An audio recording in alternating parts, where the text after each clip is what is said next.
বিজ্ঞানের উন্নতি বর্তমানে এতটাই হয়েছে যে হাজার হাজার কিলোমিটার দূরে থাকা মানুষটিকে আমরা দেখতে পাই, শুনতে পাই।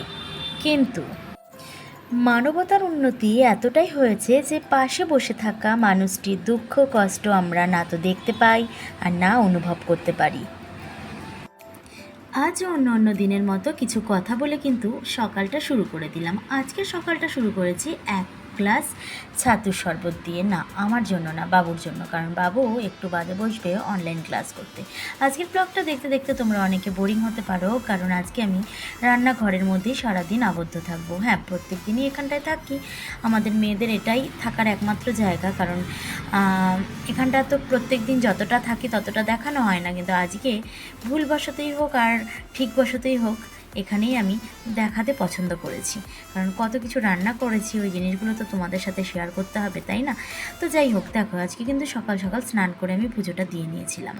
তো অন্যান্য দিনের থেকে আজকের দিনটা একটু আলাদা, কারণ বাবুর তো আজকের দিন না, বেশ 2-1 দিন ধরে বাবু কিন্তু অনলাইন ক্লাস করছে, আজও করবে।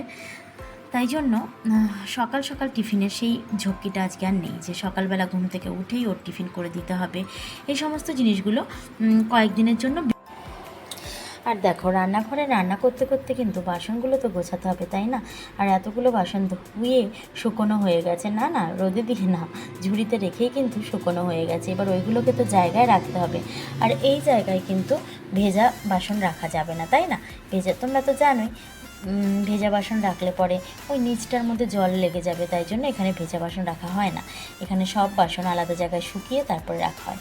আগে তো আমি টাওয়াল পেতে তার উপরে বাসনগুলোকে উপুড় করে দিতাম, কিন্তু তারপরে দেখলাম ধর এই জায়গাটা একদম জ্যাম হয়ে থাকে অনেকটা সময় ধরে, তাই জন্য একটা ঝুড়ি করলাম, ঝুড়ির মধ্যেই বাসনগুলোকে উপুড় করে দিলে সব জলটা ঝরে যায় আর ওখানেই শুকিয়ে যায়। না না, কোনো মুছে টুছে শুকাতে হয় না। কী ভাবছো তোমরা, আমি বুঝতে পারছি যে অনেকে হয়তো ভাবছে কী শুকায়। হ্যাঁ, এইভাবেই ঝরা দিলে শুকিয়ে যায়। তো আস্তে আস্তে করে কিন্তু এগুলোও গুছিয়ে নিচ্ছি। আর এই জায়গায় কিন্তু অনেক বাসনই ধরে, বুঝলে তো? কিন্তু ব্যাপারটা হচ্ছে ছোটো বাসন নিচে, বড় বাসন ওপরে থাকার ফলে কি হয়, যখন একটা ছোটো বাসনের দরকার হয় তখন কিন্তু সব হুড়মুড় করে উঁচু নিচু করে তারপরে কিন্তু নিতে হয়, বা তাড়াতাড়ি সময় জায়গাটা গোছানো হয় না, আর আরও তারপরে গোছাতে হয়। আর দেখো, ওইগুলো করে এদিকে কিন্তু আরও কিছু কাজ আছে, ওইগুলো কিন্তু করে নিচ্ছি। মানে কিছু বাসন আবার ওই র্যাকের মধ্যে রাখবো না, কিছু বাসন আবার বাইরেও রাখি, যেমন ধরো ভাতের হাঁড়ি, তারপর ডেচকিগুলো আছে, ওই সমস্ত জিনিসগুলো কিন্তু আমি ভেতরে রাখি না, ওইগুলো সব বাইরে। এদিক দিয়ে তোমাদেরকে বলেছিলাম যে বাবুর অনলাইন ক্লাস চালু হয়েছে 2-3 দিন ধরে, ও কিন্তু অনলাইনে ক্লাস করছে। হ্যাঁ, ও কোনো ইউনিফর্ম এখনও পর্যন্ত পায়নি, তাই জন্য ওকে কালারফুল ড্রেস পরেই এখানে বসতে বলেছে, তাই জন্য এটাই পরিয়ে দিলাম। এটা পরেই কিন্তু ও পড়তে বসেছে। তো একদিকে ভালো হয়েছে, অনেকটা সময় জুড়ে কিন্তু এখানেই ও থাকবে আর এখানেই পড়াশোনা করবে। তবে স্কুল থেকে ফোন এসেছিলো যে ড্রেসটা গিয়ে তাড়াতাড়ি করে নিয়ে আসতে, তো যদি যায় ওর বাবা অবশ্যই নিয়ে আসবে। আমার দ্বারা এখন সম্ভব নয়, আমি তাই জন্য এখন যাব না। আর গরমের ছুটির পরে তো স্কুলে যাবে। তবে হ্যাঁ, এখানে ইউনিফর্ম পরেই কিন্তু সবাই ক্লাস করে। তা বাবু এদিকে ক্লাস করুক, আর ওইদিকে কিন্তু আমার রান্না করতে হবে, কারণ রান্নাঘরে একবার করে ঘুরে এসেছি, আবারও করতে হবে। হয়তো অন্য কিছুও রান্না করব, কিন্তু সেই জিনিসগুলো বাবু খাবে না বলে ওর জন্য ডিম করছিলাম। তো মা এসে বললো যে ওর জন্য একা না করে সবার জন্যই যেন করে দিই, তাই জন্য সবার জন্য আমি কিন্তু শুরু করে দিয়েছি। ডিমের অমলেট করে ডিমের ঝোল করব। ওইদিকে দুটো মাত্র ডিম নিয়েছিলাম, আর এদিকে সবার জন্য নিয়ে নিলাম, মানে রাত্রেবেলার জন্য, এটা দুপুরবেলাকার না, দুপুরবেলাকার জন্য মাছ করব। আর বাড়ির বাচ্চারা যদি মাছ না খায় তা সেক্ষেত্রে কিন্তু খুব প্রবলেম হয়। আমার ছেলে যেহেতু মাছ খায় না, তাই জন্য ওর জন্য কিছু না কিছু করতে হয়। তাও তোমাদেরকে আবারও বলি, মাছ খায় না বলে যে ওকে অনেক কিছু ভালো ভালো জিনিস দিতে হবে তা নয়, কিন্তু ওকে ডিমের অমলেট কিংবা আলু ভাজা, পাঁপড় ভাজা দিলেও কিন্তু ও খেয়ে নেবে। এই ছিল আমাদের আজকে দুপুরবেলাকার মেনু।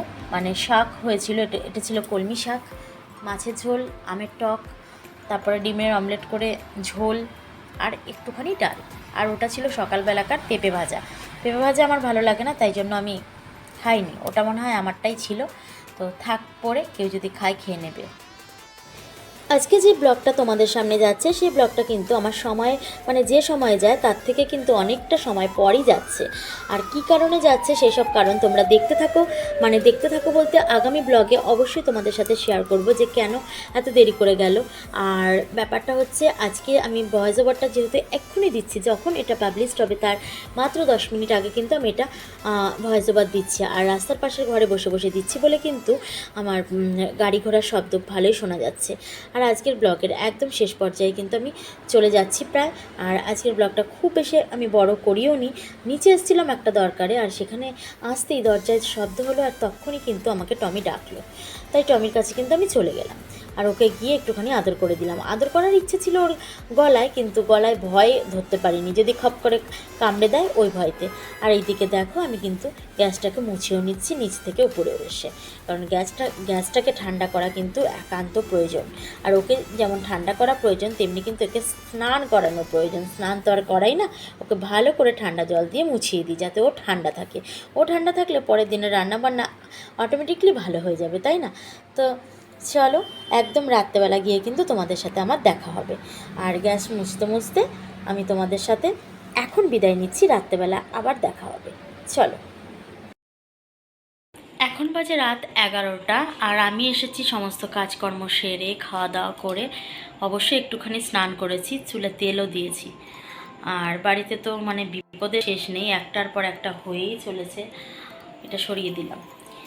আজকে আবার সন্ধ্যাবেলা আমার শাশুড়ি মা বাথরুমে পড়ে গেছে, হাঁটতে পারছে না, তো বরফ দিয়ে ওষুধ দিয়ে মালিশ করার যে মলম মলম বলতে ওই ঘরে অমৃতাঞ্জন ছিল ওটা দিয়ে করে দিয়েছি, ওষুধ খাইয়ে এখন খাটে তো উঠতে পারছে না, ওই খাটটা উঁচু, ওদের ঘরে খাট থেকে ওই খাটটা একটু উঁচু। তারপরে ওই ছোট ছোট টুল আছে না, সেই টুলের ওপরে পা দিয়ে উঠিয়ে তো দিয়ে এলাম, কিন্তু রাত্রেবেলা তো টয়লেটে আসতে হবে, তখনই সমস্যা হয়ে যাবে। দেখা যাক কি হয়।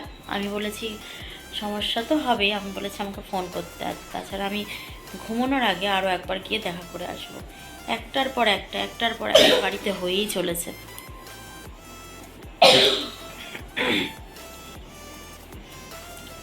সব করা যদি অসুস্থ মানুষ থাকে, আর আমি একা সুস্থ থেকে কি করব। আর বাথরুমটা সত্যি একটুখানি পিছল হয়ে গেছে। এক সপ্তাহে 2 দিন বাথরুম ভালো করে ডিপ ক্লিন করা উচিতই, কিন্তু সেটা তো অ্যাকচুয়ালি বাথরুমের যে স্লিপটা হয়েছে ওটা হচ্ছে ওরা জামা কাপড় কেচেছিল দুপুরবেলা, সেই জামা কাপড় কাচার যে ওই ফেনাটা হয় না, ওটাই মনে হয় ছিল, নাহলে বাথরুম অত স্লিপ হওয়ার কথা ছিল না।